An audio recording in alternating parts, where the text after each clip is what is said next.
mind. In the beginner's mind, there are many possibilities, but in the experts, there are few. People say that practicing Zen is difficult, but there is a misunderstanding as to why. It is not difficult because it is hard to sit in the cross legged position or to attain enlightenment.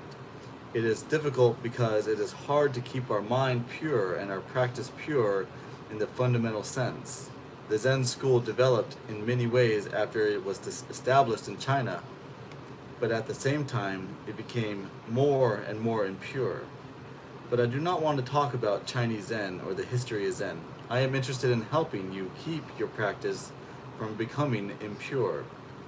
In Japan, we had the phrase Soshin, which means beginner's mind. The goal of practice is always to keep our beginner's mind. Suppose you recite the Prajna Paramita, beginner's mind. Suppose you recite the Prajna Paramita Sutra only once. It might be a very good recitation, but what would happen to you if you recited it twice, 3 times, 4 times, or more? You might easily lose your original attitude towards it. The same thing will happen in other Zen practices. For a while you will keep your beginner's mind, but if you continue to practice 1, 2, 3 years or more, although you may improve some, you are liable to lose the limitless meaning of original mind. For Zen students, the most important thing is not to be dualistic. Our original mind includes everything within itself. It is always rich and sufficient within itself. You should not lose your self-sufficient state of mind.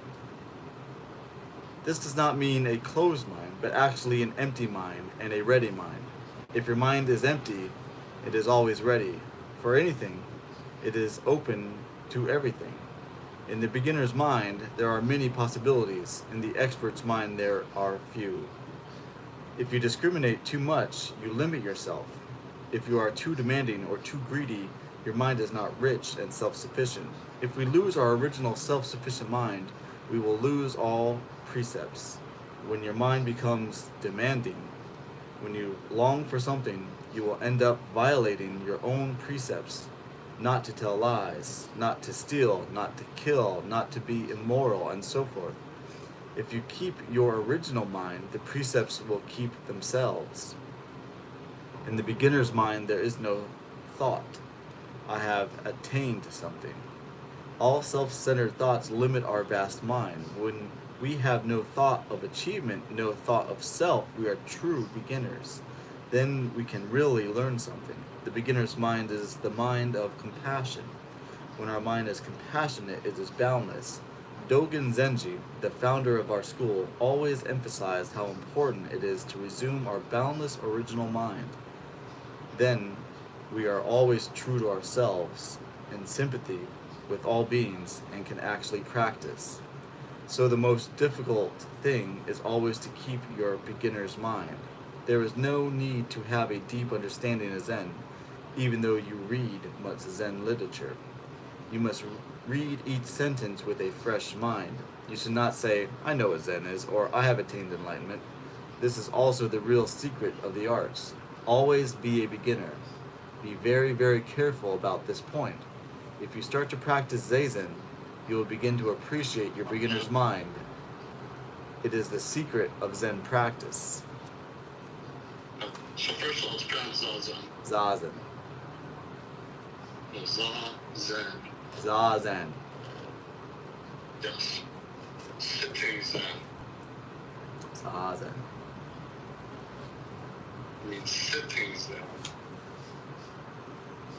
What's sitting Susu Zazen? What is it? Just sitting. Shikantazen. Shikantazen. Shikantazen, actually. Shikantazen. Just sitting. Just sitting.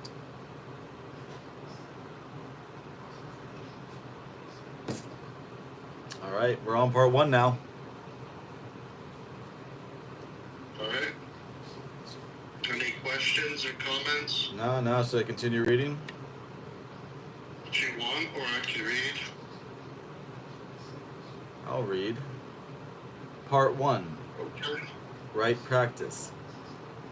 Zazen practice is the direct expression of our true nature. Strictly speaking, for a human being, there is no other practice than this practice. There is no other way of life than this way of life. Posture. These forms are not the means of obtaining the right state of mind. To take this posture is itself to have the right state of mind. There is no need to obtain some... Marty, I'm going to sit down when you read this. Okay. Just sit down then. You don't need to tell me. I'm going to sit down. Good to sit down. Okay. I'm sitting down, Marty. You weren't zazen in it? Nope, I wasn't. I was not in the correct posture. There is no need to obtain some special state of mind. Now I would like to talk about our zazen posture. When you sit in the full lotus position, your left foot is on your right thigh, and your right foot is on your left thigh.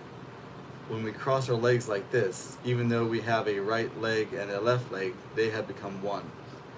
The position expresses the oneness of duality, not two and not one. This is the most important teaching, not two and not one. Our body and mind are not two and not one. If you think your body and mind are two, that is wrong. If you think that they are one, that is also wrong. Our body and our mind are both two and one. We usually think that if something is not one, it is more than one. If it is not singular, it is plural, but in actual experience, our life is not only plural, but also singular. For each one of us is both dependent and independent. After some years, we will die. If we just think that this is the end of our life, this will be the wrong understanding. But on the other hand, if we think that we do not die, this is also wrong. We die and we do not die. This is the right understanding. Some people may say that our mind or soul exists forever, and it is only our physical body which dies. But this is not exactly right, because both mind and body have their end. But at the same time, it is also true that they exist eternally. Even though we may say mind and body, there are actually two sides of one coin. This is the right understanding. So when we take this posture, it symbolizes this truth. When I have a left foot on the right side of my body and the right foot on the left side of my body, I do not know which is which. So either may be the left or the right side. The most important thing in taking the zazen posture is to keep your spine straight. Your ears and your shoulders should be in one line. Relax your shoulders and push up towards the ceiling with the back of your head. And you should pull your chin in. When your chin is tilted up, you have no strength in your posture, and you are probably dreaming.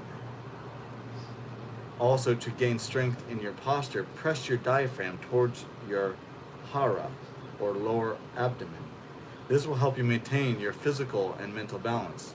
When you try to keep this posture, at first, you may find some difficulty breathing naturally, but when you get accustomed to it, you will be able to breathe naturally and deeply. Your hands should form the cosmic mudra. If you put your left hand on top of your right, middle joints of your middle fingers together, and touch your thumbs lightly together, as if you held a piece of paper between them, your hands will make a beautiful oval.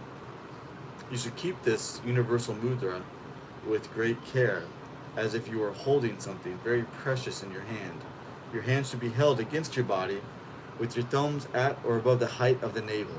Hold your arms freely and easily and slightly away from your body, as if you held an egg under each arm without breaking it. You should not be tilted sideways, backwards, or forwards. You should be sitting straight up, as if you were supporting the sky with your head. This is not just form or breathing, it expresses the key point of Buddhism. It is a perfect expression of your Buddha nature. If you want true understanding of Buddhism, you should practice this way. These forms are not a means of obtaining the right state of mind. To take this posture itself is the purpose of our practice.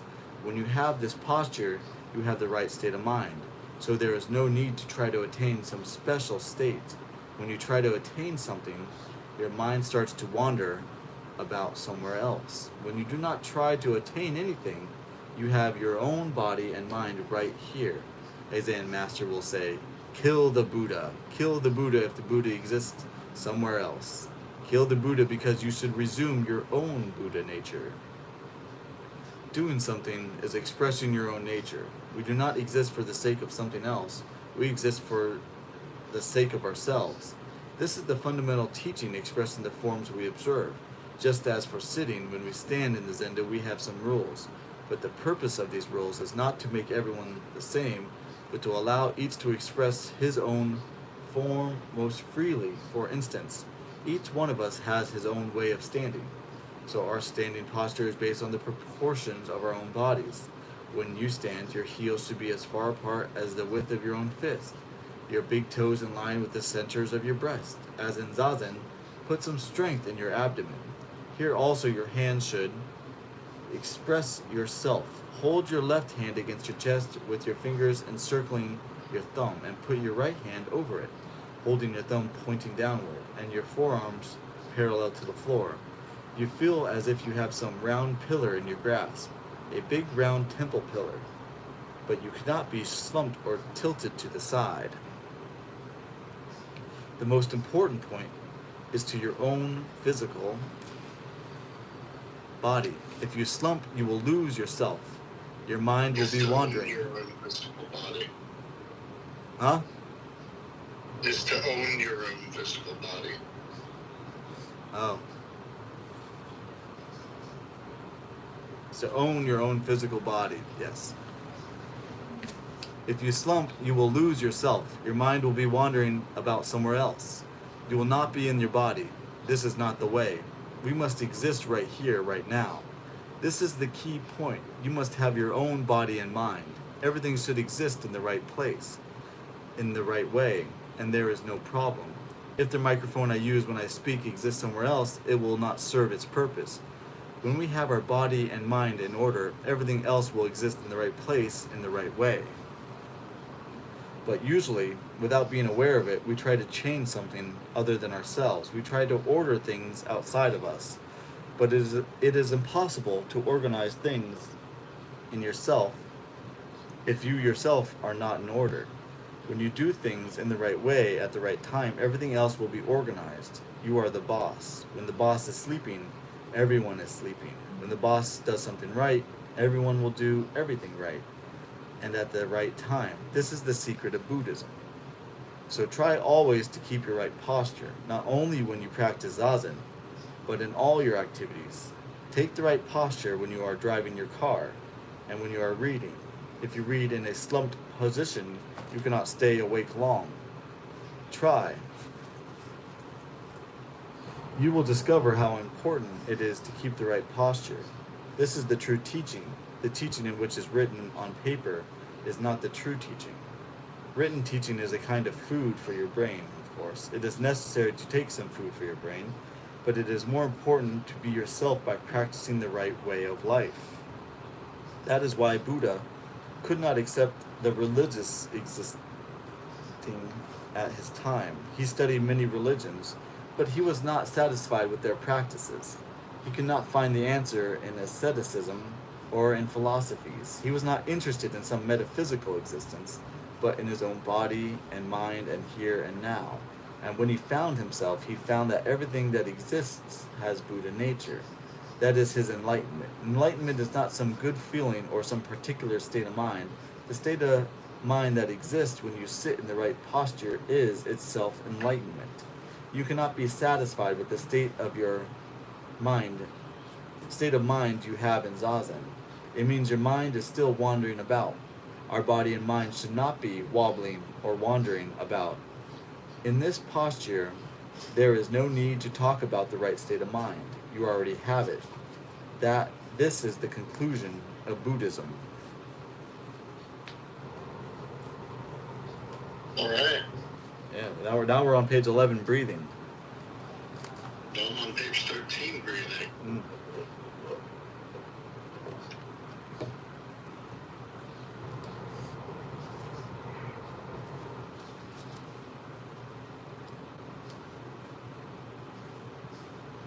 Do you want to read this one? Yeah, 1 second.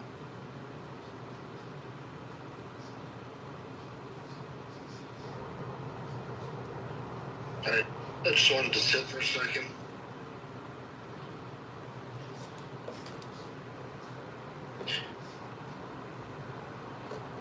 What we call I is just a swinging door which moves when you inhale and the exhale.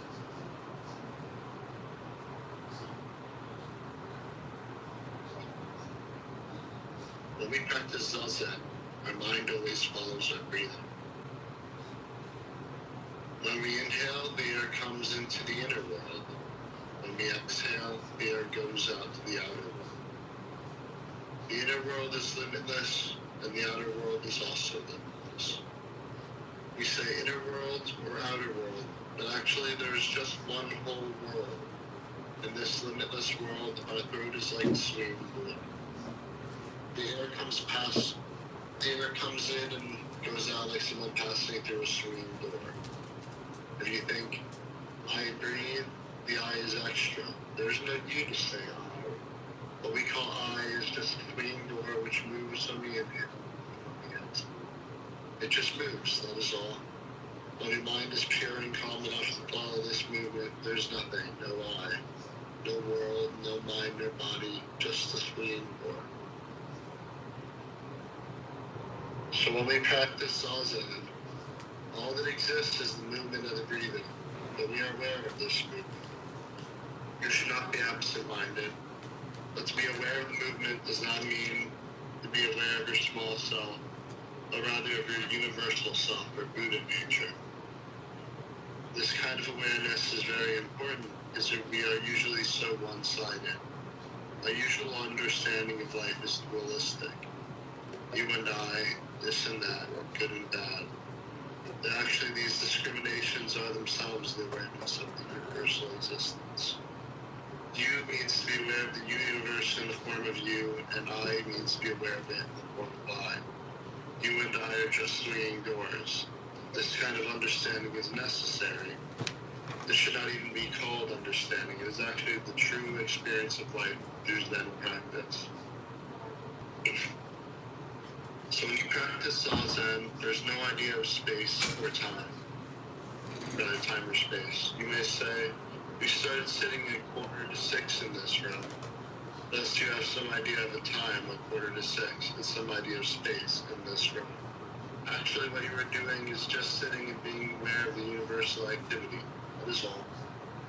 The moment the swing door is opening in one direction, and next the swing door will be opening in the opposite direction.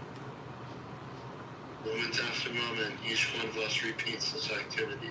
Here there is no idea of time or space. Time and space are one. You must say, or you may say, I must do something this afternoon. But actually there is no this afternoon. We do things one after the other, that is all.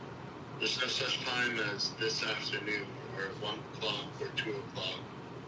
At 1 o'clock you'll eat your lunch. To eat lunch is itself 1 o'clock. You'll be somewhere, but that place cannot be separated from 1 o'clock.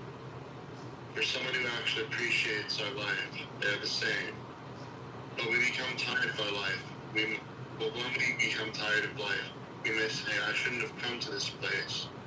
It may have been much better to have gone to some other place for lunch. This place is not so good. In your mind, you create an idea of place separated from actual time. Or you may say, this is bad, so I should not do this. Actually, when you say, I should not do this, you are doing not doing in that moment. So there's no choice for you. When you separate the idea of time and space, you feel as though you have some choice. Actually, you have to do something, or you have to do not doing. Not to do something is doing something. Good and bad are only in your mind. So you should not say, this is good, or this is bad. Instead of saying bad, you should say not to do. If you think this is bad, it will create some confusion for you. So in the realm of pure religion, there's no confusion of time and space or good and bad. All that we should do is just do something as it comes. Do something. Whatever it is, you should do it, even if it is not doing something. We should live in this moment. So when we sit, we concentrate on our breathing. When we become a swinging door, we do something we should do, something we should do, something we must do. This is done practice. In this practice, there is no confusion. If you establish this kind of life, you have no confusion whatsoever. It goes on, a famous Zen master said, the blue mountain is the father of the white cloud. The white cloud is the son of the blue mountain. All day long they depend on each other without being dependent on each other. The white cloud is always the white cloud. The blue mountain is always the blue mountain. This is a pure, clear interpretation of life. There may be many things like the white cloud and blue mountain. Man, woman, teacher, and disciple, they depend on each other. But the white cloud should not be bothered by the blue mountain. The blue mountain should not be bothered by the white cloud. They are independent, yet dependent. This is how we live and how we practice Zazen. When we become truly ourselves, we just become a swinging door, and we are purely independent of, and at the same time dependent upon everything. Without air, we cannot breathe. Each one of us is in the midst of myriads of worlds. We're in the center of the world always, moment after moment. So we are completely dependent and independent. If we have this kind of experience,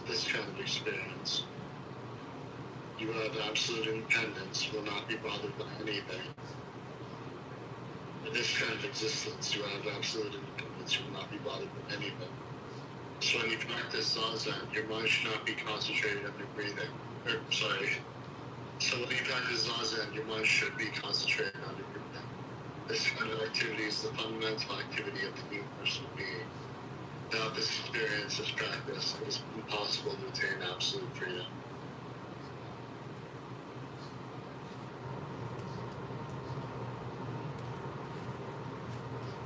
Alright, yeah. Alright, we read through it, man. The preface, the prologue. Yeah. I think we should tater now.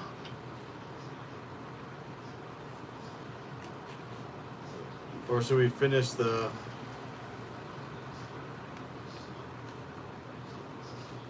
first section? I guess that is close far enough, right?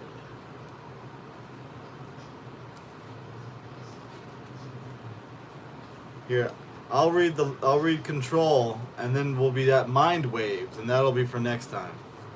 Sound good? Is control the last one? Yeah, control's the last one in the little section, I think. Although there's mini sections, they're not by. I don't think so. Well, there's like mini chapters in this part 1, right? Yeah, I think there's more of them. Yeah, there's a lot more, but There's no reason to stop here or after control or after the next one.